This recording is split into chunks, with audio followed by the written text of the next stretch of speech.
Hello once again. आज के इस एमसीक्यू सेशन में जो कि जनरल अवेयरनेस करंट अफेयर्स पर है, कुछ हम लोग चर्चा करते हैं। अमीनी आइलैंड कहाँ है, इस साल का मिस वर्ल्ड कंटेस्ट कहाँ हो रहा है, या रोमन रेंस ये किस चीज़ से जुड़े हुए हैं, या फिर सेला टनल कहाँ बनाया जा रहा है जो कि दुनिया का 2 लेन सबसे ऊंचा टनल है। तो इन सब सारी बातों पर आज चर्चा करते हैं हम लोग आज के इस सेशन में। Let us begin. Amini island in the news recently is located इन, अभी हाल ही में अमीनी आइलैंड न्यूज़ में था। वो कहाँ लोकेटेड है? इंडोनेशिया, अंडमान एंड निकोबार, मालदीव्स या लक्षद्वीप? तो ये लक्षद्वीप में लोकेटेड है, भारत के लक्षद्वीप में। अभी हाल में न्यूज़ में इसलिए भी ये था कि वहाँ कुछ पॉटरीज वगैरह मिले हैं जिसके बारे में कहा जा रहा है कि ये सन 1500 ईस्वी के आसपास के हैं, और उस समय भी लक्षद्वीप वगैरह में ह्यूमन इस्टेब्लिशमेंट था। नॉर्थ इंडिया से बहुत लोग जाके वहाँ बसे थे, तो इसीलिए भी हाल ही में ये न्यूज़ में था। Option D. Birla opus is a new एंट्रेंट in which business? हम लोग सभी जानते हैं कि बिरला, टाटा ये सब इंडिया के काफ़ी नामी घराने हैं, बिजनेस घराने। तो बिरला ने अभी एक नया बिजनेस फिर शुरू किया है बिरला ओपस के नाम से। तो वो किस चीज़ से रिलेटेड है, किस बिजनेस में ये उतर रहे हैं? टेक्सटाइल, पेंट्स, मोबाइल्स या एविएशन? तो ये पेंट से रिलेटेड बिजनेस है। ऑप्शन बी इसका सही जवाब है, Birla Opus. Goldsmith line in the news recently demarcates which 2 countries? Goldsmith line किस 2 देशों के बीच को डिवाइड करता है, डिमार्केशन करता है? मैकमोहन लाइन हम लोग जानते हैं, ये सब जानते हैं, बहुत सारी बात 34 लाइन 34 ये सब है जो देशों के बीच को डिवाइड करता है। तो ये गोल्डस्मिथ लाइन भी एक है। USA, Canada, Iraq and Iran, Pakistan and Iran या इजिप्ट एंड इसराइल? तो ये पाकिस्तान और ईरान के बीच को डिमार्केट करता है गोल्डस्मिथ लाइन। ये 1870 के आसपास सर जॉन गोल्डस्मिथ ने इसको डिमार्केट किया था। उस समय तो ऑफकोर्स पाकिस्तान नहीं था, तो भारत और ईरान के बीच में बॉर्डर लाइन किया गया था। बाद में पाकिस्तान होने के बाद वो पाकिस्तान और ईरान का डिमार्केशन है गोल्डस्मिथ लाइन। तो ऑप्शन सी इसका सही जवाब है।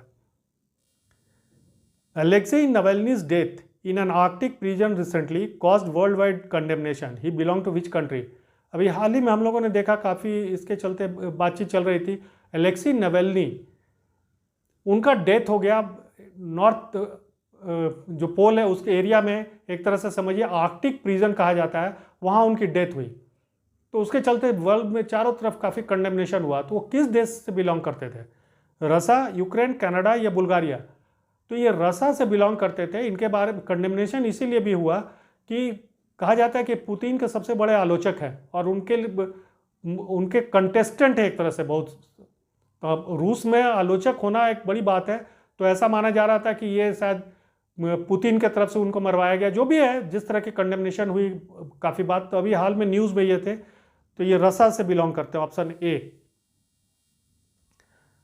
नोकालिकाई falls is associated in which located in which Indian state? Nohkalikai falls is located in which Indian? Nohkalikai fall Bharat के किस राज्य में स्थित है? मणिपुर, मिजोरम, मेघालय या त्रिपुरा? तो ये नॉर्थ ईस्ट में मेघालय जो है वहाँ ये स्थित है। ऑप्शन सी इसका सही जवाब है। BrahMos missile has been developed jointly by India and? BrahMos missile Bharat ने किस देश के साथ ज्वाइंटली मिलकर बनाया है? ब्रह्मोस हम लोग इसके बारे में खासियत है कि ये दुनिया का फास्टेस्ट क्रूज मिसाइल है और करीब 2.8 मैक यानी कि साउंड के गति से, ध्वनि की गति से करीब 3 गुना ये ट्रैवल करता है।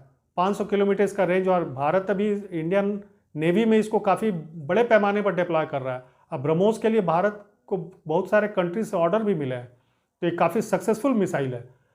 तो ये भारत ने किस देश के साथ मिलकर बनाया है? यूएसए, जापान, फ्रांस एंड रसा? तो ये रूस के साथ मिलकर बनाया गया। ऑप्शन डी इसका सही जवाब है। This years miss world contest is being held in which country? इस साल का मिस वर्ल्ड कंटेस्ट प्रतियोगिता कहाँ हो रहा है? वेनेजुएला, इंडिया, कोलंबिया या चाइना? तो correct option is option B, India. ये काफ़ी दिनों के बाद भारत में फिर से हो रहा है।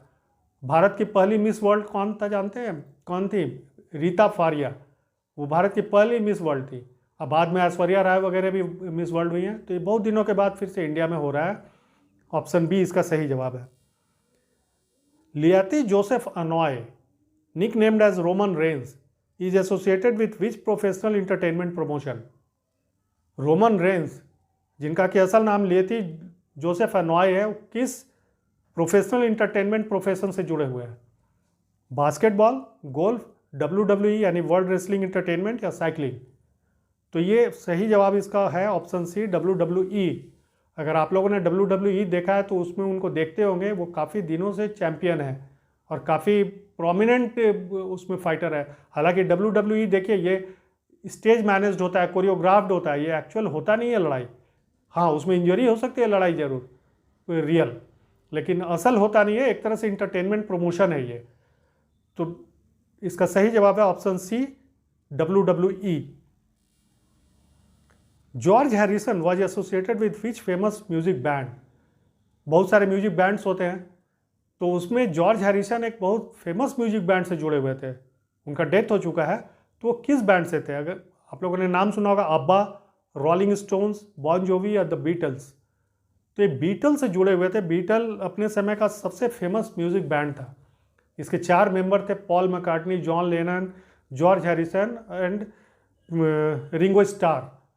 तो जॉर्ज हैरिसन उसके गिटारिस्ट थे, और इनके बारे में और फेमस है कि इन्होंने बाद में एक तरह से समझिए इंडियन कल्चर को अपना लिया था। भारत से उनका बहुत लगाव था, और रविशंकर के साथ इनकी जुगलबंदी काफ़ी फेमस हुई है। 1971 वॉर के बाद फंड रेजिंग के लिए इन्होंने रविशंकर के साथ मिलकर काफ़ी फंड रेजिंग शोज़ किए थे, तो इसलिए जॉर्ज हैरिसन काफ़ी फेमस है। Option D, Sela tunnel, the world's longest twin lane tunnel above 13,000 feet is coming up in which state? दुनिया का सबसे ऊंचा 2 लेन का टनल जो कि 13,000 फीट के ऊपर है, वो किस स्टेट में, कहाँ वो उसको बनाया जा रहा है? अरुणाचल प्रदेश, आसाम, सिक्किम या हिमाचल प्रदेश? तो ये भारत के नॉर्थ ईस्ट में अरुणाचल प्रदेश में है। ये बन जाने से आर्मी का डिप्लॉयमेंट बॉर्डर एरियाज में LAC के आसपास काफ़ी आराम से हो पाएगा। तो भारत के लिए बहुत अच्छा एक कदम है आर्मी का डिप्लॉयमेंट के लिए, कनेक्टिविटी बढ़ाने के लिए। ऑप्शन ए इसका सही जवाब है। Name of the trilateral joint exercise of coast guards of India, Sri Lanka and Maldives? 3 देशों के बीच, भारत, श्रीलंका और मालदीव्स के बीच एक कोस्ट गार्ड्स का एक ज्वाइंट एक्सरसाइज अभी हाल ही में हुआ। तो ये इसको क्या नाम दिया गया? प्रखर, गार्जियंस, दोस्ती 16 या पेट्रोल 24? तो ये दोस्ती 16 के नाम से जाना जाता है, ऑप्शन सी। आप लोग को ताज्जुब लग रहा होगा कि मालदीव इसमें कहाँ, मालदीव के साथ तो भारत के रिश्ते अभी तो बहुत अच्छे नहीं हैं, लेकिन ये हर साल होता है इस तरह का, और ये रिश्ता अलग होना, एक्सरसाइज अलग होना, ये अलग बात है। और इसमें बांग्लादेश भी एज ए स्पेशल इन्वाइटी इसमें पार्टिसिपेट किया था।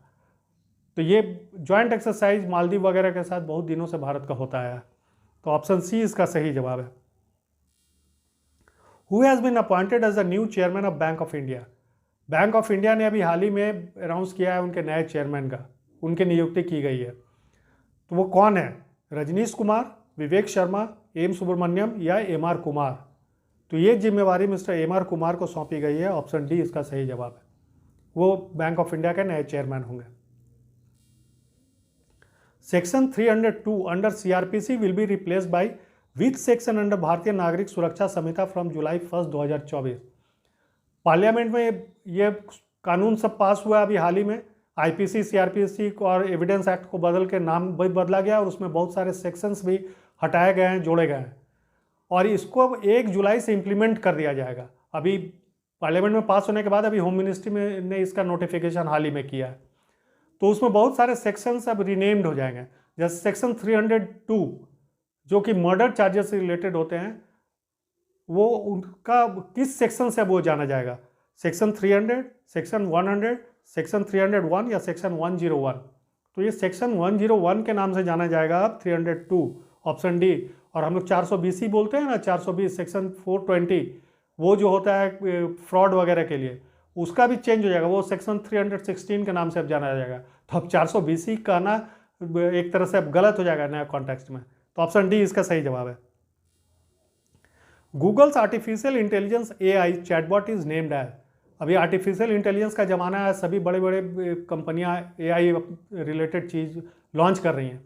तो गूगल ने भी किया है अपना चैटबॉट, AI से बेस्ड है। तो उसका नाम क्या दिया है, जेमिनाई, एरीज, टॉरस या कैप्रिकॉर्न। तो इसका नामकरण है जेमिनाई। ऑप्शन ए इसका सही जवाब है, गूगल ने इसको जेमिनाई नाम दिया है। Ancient city of Ayodhya in the news recently is located in which country. Ayodhya अभी हाल ही में न्यूज़ में था। ये एक एंशियंट सिटी है, ये किस देश में लोकेटेड है, अभी हाल ही में काफ़ी न्यूज़ में यह था। इंडिया, कंबोडिया, थाईलैंड या वियतनाम। तो ये थाईलैंड में है, ऑप्शन सी। इसलिए भी न्यूज़ में था कि भारत के काफ़ी डिग्निटरीज, बिहार के गवर्नर वगैरह में भी वहाँ गए हुए थे, और ये इसलिए इसका एक भारत से रिश्ता जुड़ा हुआ बताया जाता है कि अयोध्या जो है ना, इसका नाम अयोध्या से मिलता जुलता है, और वहाँ बहुत सारे इंडियन कल्चर के बहुत सारे चीज़ वहाँ मिलते हैं। तो इसीलिए अभी हाल ही में ये न्यूज़ में था। तो इसका सही जवाब है ऑप्शन सी। तो that's all for today, thank you.